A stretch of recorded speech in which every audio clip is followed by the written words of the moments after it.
Next നമ്മൾ പുതിയൊരു customer കാണാൻ പോവുകയാണ്. കസ്റ്റമർ ഉള്ളത് ഒറ്റപ്പാലത്താണ്. അപ്പോൾ കസ്റ്റമറെ കണ്ട് ഒറ്റപ്പാലത്ത് നമുക്ക് കാണാൻ പറ്റിയുള്ള സ്ഥലങ്ങളൊക്കെ ഉണ്ടെങ്കിൽ കണ്ട് തിരിച്ചു പോരുക. അതാണ് ഇന്നത്തെ പ്ലാൻ. കഴിഞ്ഞ നമ്മുടെ വീഡിയോയിൽ നമ്മളെ കച്ചിത്തോണ്ട് വീഡിയോ എടുപ്പോൾ ഒരു കസ്റ്റമർ കമന്റ് ചെയ്തിട്ടുണ്ടായിരുന്നു. ആ വീഡിയോയിൽ കുറച്ചും കൂടി നമ്മൾ ഡാമിനെ കുറിച്ചുള്ള ഇൻഫർമേഷനൊക്കെ അതിനകത്ത് ഉൾക്കൊള്ളിക്കാമായിരുന്നു. എൻ്റെ പൊന്നു ബ്രദർ തമാശയ്ക്ക് വേണ്ടി ചെയ്യുന്ന സംഭവമാണ്. ടൈം പോലെ നല്ല ആക്റ്റീവായി നല്ല പാഷനായിട്ട് വ്ളോഗ് ചെയ്യുന്ന ഒരുപാട് ആൾക്കാരുണ്ട്. അവരുടെ വീഡിയോസ് കാണും. ഇത് ജസ്റ്റ് നമ്മളൊരു ഫണ്ടിന് വേണ്ടി മാത്രം ചെയ്യുന്ന ഒരു കാര്യമാണ്. അപ്പോൾ അതുകൊണ്ട് നിങ്ങൾ സബ്സ്ക്രൈബ് ചെയ്യോ, ലൈക്ക് ചെയ്യോ, കമന്റ് ചെയ്യോ, ഷെയർ ചെയ്യോ ഒന്നും തന്നെ ആവശ്യമില്ല. അപ്പോൾ എല്ലാ ദിവസവും പറയുന്ന പോലെ my name is Shijaraj, welcome to my new vlog. അപ്പോൾ ഈ പ്രാവശ്യ യാത്രയിൽ നമ്മുടെ നൻപനായ സൈത്തിനെയും കൂടെ കൂട്ടി.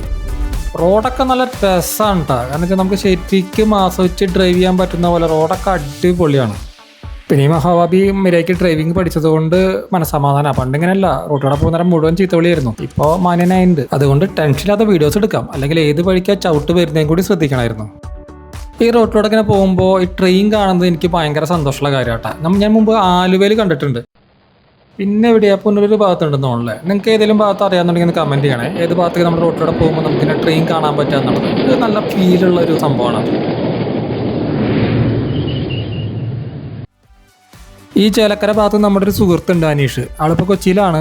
അപ്പോൾ അനീഷിനെ വിളിച്ചപ്പോഴാണ് പറഞ്ഞത് ഇവിടുന്ന് ഒറ്റപ്പാലത്തേക്ക് ഒരു ഷോർട്ട് കട്ട് ഉണ്ട്. വളരെ രസകരമായിട്ട് കാടിൻ്റെ അത് ചെറിയ ആ ഒരു അറ്റ്മോസ്ഫിയർ കിട്ടുന്ന ഒരു വഴിയാണ്. അപ്പോൾ അതുകൊണ്ട് ഞങ്ങൾ ലെഫ്റ്റിലേക്ക് തിരിച്ചു. സംഭവം രസമാട്ടോ, അടിപൊളി വഴിയാണ് ഇവിടുന്ന് അങ്ങോട്ട്. നിറയെ ചുറ്റും മരങ്ങളും എന്താ പറയുക, ഭയങ്കര ഒരു ഫീൽ തരുന്നൊരു സ്ഥലമാണ്.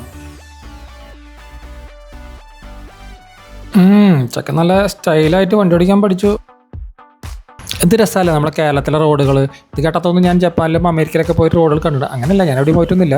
പക്ഷേ ഇത് കാണുമ്പോൾ രസമല്ലേ. നമുക്ക് നമ്മുടെ രണ്ട് സൈഡിലും നല്ല പച്ചപ്പാർന്ന മരങ്ങളും നല്ല വിശാലമായ റോഡും. എന്താ അതിൻ്റെ ഒരു ഫീലല്ലേ. നമ്മളിങ്ങനെ റോഡിൽ കൂടെ ഒഴുകി നമുക്ക് പോകാൻ പറ്റും. നല്ല രസമാണ് ഫീൽ. എൻ്റെ കൂടെ ദാസപ്പൻ്റെ ഹൈ പ്രോ ഡ്രൈവറുടെ ഡ്രൈവിംഗ് കൂടി ആകുമ്പോൾ അടിപൊളി.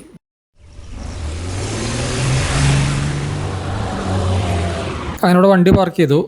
ഇവിടെയാണ് നമ്മളുടെ കസ്റ്റമർ ഉള്ളത് കേട്ടോ. അദ്ദേഹത്തിന് തണ്ടലിന് ചെറിയൊരു പ്രശ്നമായിട്ടേ ഉഴിച്ചിലും പിഴിച്ചിലൊക്കെ ആയിട്ട് കുറച്ച് ദിവസം ഇവിടെ ഈ ആയുർവേദ ഹോസ്പിറ്റലുണ്ട്. നല്ല രസമാട്ടോ ഹോസ്പിറ്റല്. കാരണം വെച്ച് കഴിഞ്ഞാൽ നല്ല എന്താ പറയുക, കൊന്ന പൂത്തുക്കണമൊക്കെ വിഷു ആയിട്ടില്ല. അതിന് മുമ്പ് ഇവിടെ നല്ല ഒരു എന്താ പറയുക, കുറേ വിദേശികളൊക്കെ ഉണ്ട് ഇവിടെ. നല്ല രസമായിട്ടൊരു ആംബിയൻസ് കേട്ടോ. അങ്ങനെ ക്ലയൻറ്റുമായി സംസാരിച്ചു. നല്ലൊരു കസ്റ്റമറാട്ടോ. നമ്മൾ പറയുന്ന കാര്യങ്ങൾ മനസ്സിലാക്കാനും അദ്ദേഹത്തിന് എല്ലാത്തിനെ കുറിച്ച് വ്യക്തമായൊരു ധാരണ ഉണ്ട്. അദ്ദേഹത്തിന് വേണ്ടതെന്ന് വെച്ച് കഴിഞ്ഞാൽ ദി റിഹാബ് സെന്റർ എന്ന് പറഞ്ഞിട്ട് ഓസ്ട്രേലിയയിലേക്കാണ് വെബ്സൈറ്റ് വേണ്ടത്. ഗൂഗിളിൽ സെർച്ച് ചെയ്യുമ്പോൾ വെബ്സൈറ്റ് വരണം. അതേപോലെ തന്നെ മാർക്കറ്റിംഗ് ഓറിയൻറ്റഡ് വെബ്സൈറ്റാണ് വേണ്ടത്. അതുപോലെ തന്നെ സോഷ്യൽ മീഡിയ പ്രൊമോഷൻ, പിന്നെ നമ്മുടെ വീഡിയോ പ്രൊഡക്ഷൻ. അപ്പോൾ നമ്മുടെ വെബ്സൈറ്റായ bigbrainCreation.com നമ്മൾ കാണിച്ചു കൊടുത്തു. നമ്മൾ ചെയ്യുന്ന ഒരു എല്ലാ ആക്ടിവിറ്റീസും അദ്ദേഹത്തിന് ആവശ്യമുണ്ട്. അങ്ങനെ ഡീൽ ക്ലോസ് ചെയ്ത് നമുക്ക് അഡ്വാൻസ് വന്നു. നമ്മൾ ഇവിടുന്ന് ഇറങ്ങുകയാണ്. രാവിലെ നേരത്തെ വീട്ടിൽ നിന്ന് ഇറങ്ങിയതുകൊണ്ട് ബ്രേക്ക്ഫാസ്റ്റ് കഴിച്ചില്ല. പിന്നെ കഥ പറഞ്ഞ് കാഴ്ചകൾ കണ്ട് അങ്ങനെ ഡ്രൈവിംഗ് ഒക്കെ ആസ്വദിച്ച് വന്നപ്പോൾ അതങ്ങോട്ട് മറന്നു. അപ്പോഴാണെങ്കിൽ നല്ല വിശപ്പുണ്ട്. ഏതാണ് നല്ല ഹോട്ടലിന് ഒരു പിടുത്തില്ല. കുറേ ബോർഡുകൾ കാണാനുണ്ട്. അപ്പം നൻപനാണെങ്കിൽ യാത്രയായതുകൊണ്ട് വെജ് മതി എന്ന് പറഞ്ഞു. അങ്ങനെയാണ് നളന്തയിൽ ചെന്ന് കയറിയത്. നളന്തയിൽ ചെന്ന് കയറി ഇരുന്നപ്പോൾ തന്നെ അവർ പറഞ്ഞു ചോറില്ല. കാരണം ഗ്യാസിൻ്റെ പ്രശ്നം കാരണം ഇവിടെ ഫ്രൈഡ് റൈസ് അങ്ങനെ സംഭവങ്ങളുള്ളൂ. അങ്ങനെ അൽഫാമിൽ തീരുമാനമാക്കി. ഫുഡിങ് കഴിഞ്ഞു. ഇനി നേരെ നമ്മുടെ വരിക്കാശ്ശേരി മനയിൽ പോയിട്ട് നീലകണ്ഠനെ ഒന്ന് കാണാമെന്ന് വെച്ചു. കുറേ കാര്യങ്ങൾ സംസാരിക്കാനുണ്ട്.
എല്ലാവരും മംഗലശ്ശേരി നീലകണ്ഠൻ എന്ന കസാരയ്ക്ക് വേണ്ടി അവിടെ ഇടികൂടുന്നുണ്ട്.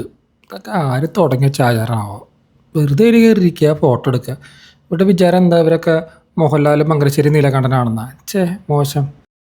ഒരാൾ കാണിച്ചു കൊടുത്താൽ ബാക്കി അതങ്ങനെ എല്ലാവരും ഏറ്റ് ചെയ്തോളുതായി. നല്ല തിരക്കായതുകൊണ്ടും കസര കിട്ടാത്തതുകൊണ്ടും ഞങ്ങൾ ആ പരിപാടിക്ക് നിന്നില്ല.